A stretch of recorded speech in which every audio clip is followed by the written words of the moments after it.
Welcome to day 26 of this pelvic floor challenge. So you're doing really well if you're still with me at this point. I know this week is hard. Last week was hard in one way and this week is hard in another. Now today again, we're not going to be using any props for our exercise. We are just going to be using the strength in our bodies.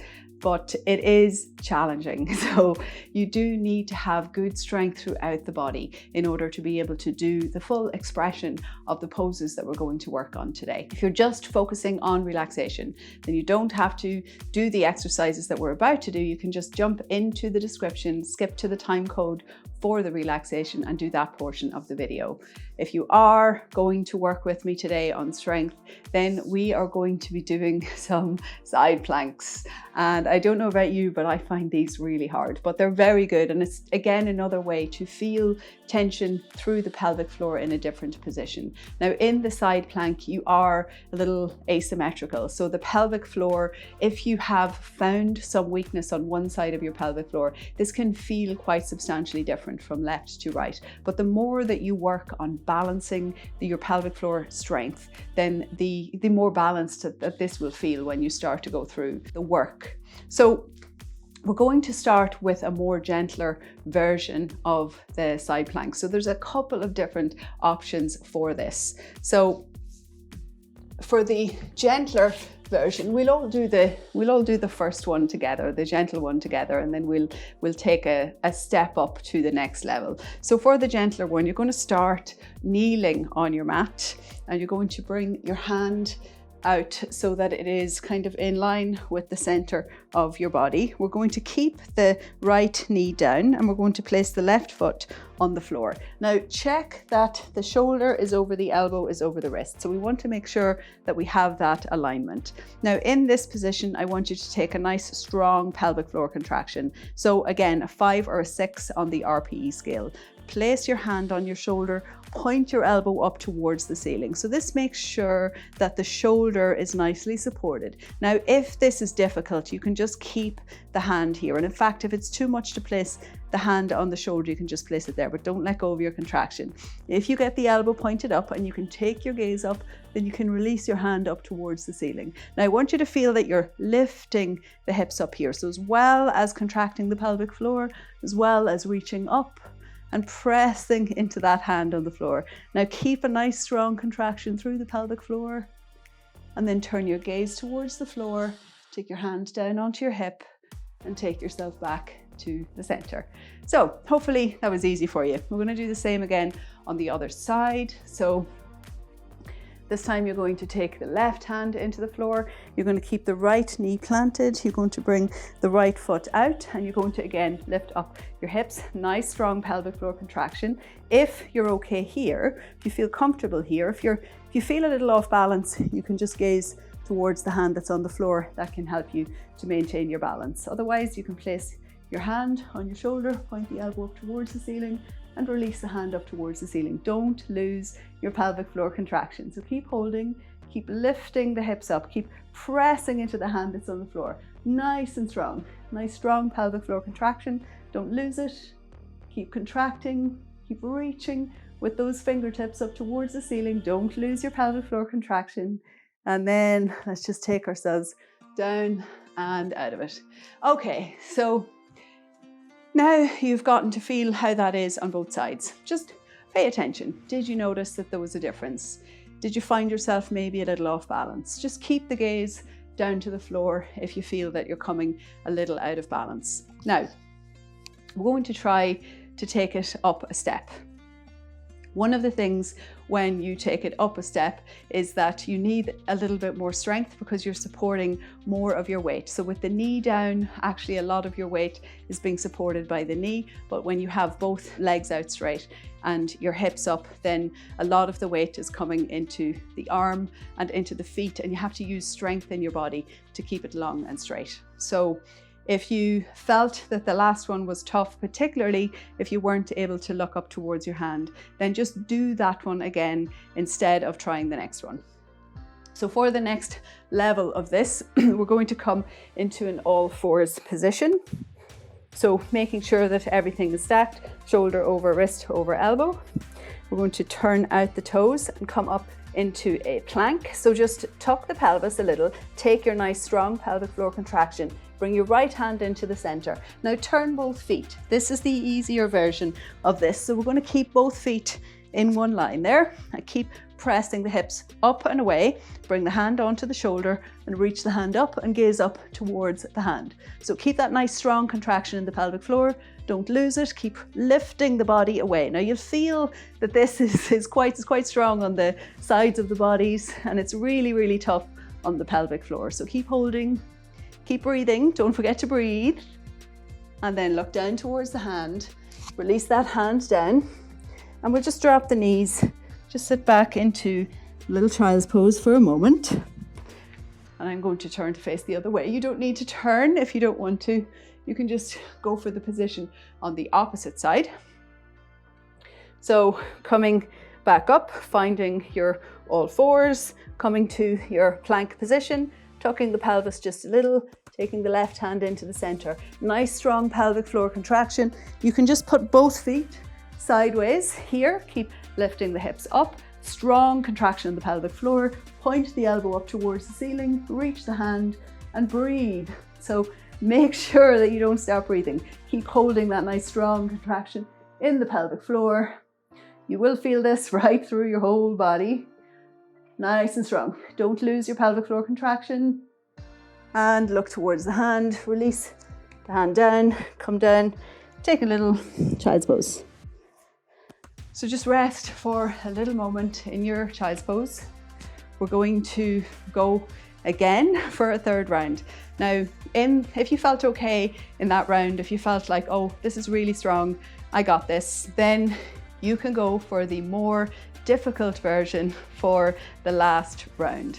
So in the more difficult version, instead of having the feet side by side, the way we had them there, we're going to put the feet on top of each other. And we're going to take 1 or 2 breaths there. And then if you have balance in that position, you can try to lift the top leg. So that's going to be very challenging. And to maintain your pelvic floor connection while you do that is really a big challenge. And this is not the most challenging thing that we're going to try this week. I think tomorrow's challenge is going to be just a little bit harder than that, but this is quite a challenge because it needs not just balance, it needs also quite a lot of strength. So let's see how we get on. So if you're still doing the first version, that's okay. You're going to do one more round of whichever version is the most difficult for you. So if you're with me, plant your hands underneath your shoulders, come first into your all fours position, then turn out the toes, coming up into your plank, bring the right hand into the center. And if you're going to go for the full version, take your pelvic floor contraction, stack your feet on top of one another, come up into the full expression. Keep that nice strong pelvic floor contraction, don't lose it. And then lift the upper leg, whoop, keep the balance. You got this, nice and strong. And lower the leg. Lower the gaze, lower the hand, and drop the knees. Take a little child's pose. So, resting in child's pose for just a moment. That's quite difficult when you lift the leg. There is another version even further after that, but we're not going to do that one today.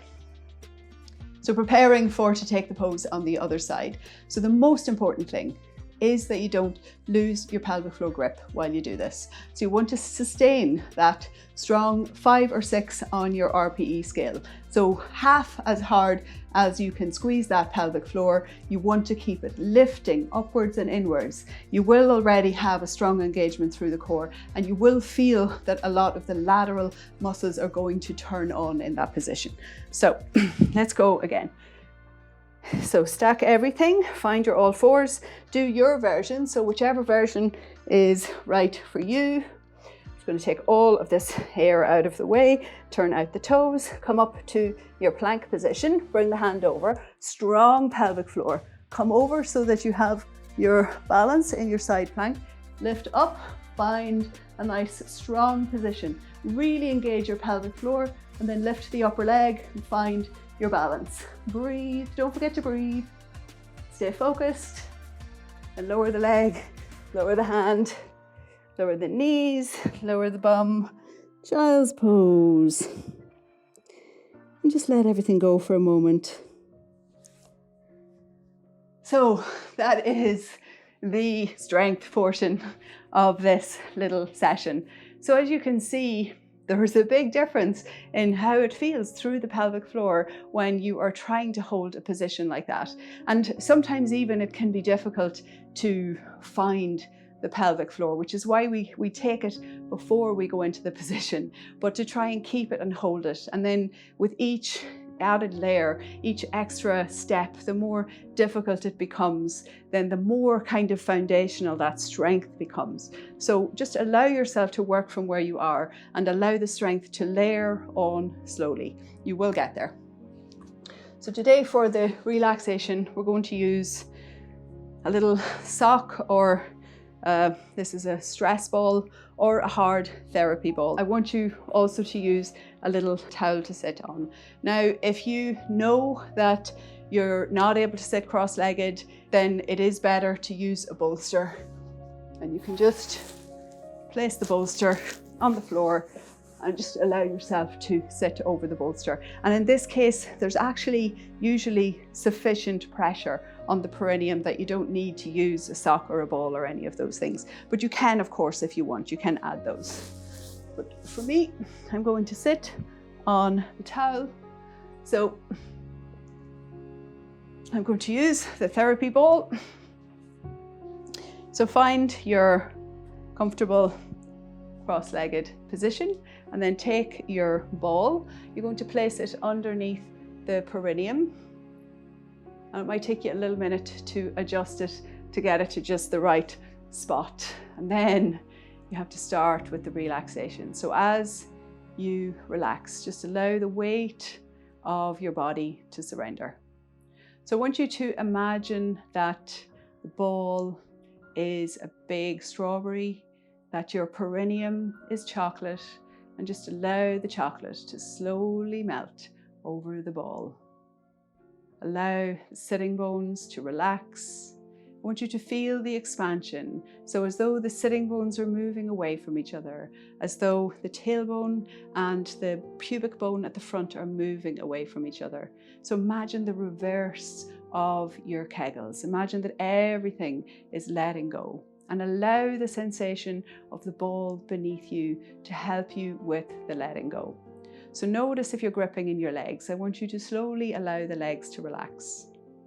Allow a release of the legs. Notice if you're gripping around the backside, and just let it go. Allow the body to become heavy on the ball. Allow yourself to surrender. Relax your shoulders. You can close your eyes if you want to. Just allow yourself to be really soft. And then I'm just going to bring a little energy into the hands. So you're going to very gently allow yourself to come up off the ball slowly. And then move the ball or whatever it is that you had placed underneath your perineum. Move it away from you. And then just allow yourself to relax. And I want you to start with a deep inhalation. And with that inhalation, I want you to feel the expansion of your pelvic floor. And with the exhalation, I want you to imagine everything relaxing and letting go.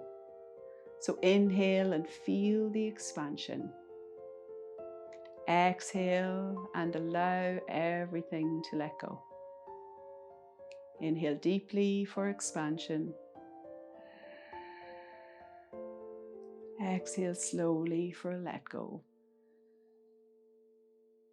And one more deep inhalation, feeling the pressure that slowly moves down and expands the pelvic floor.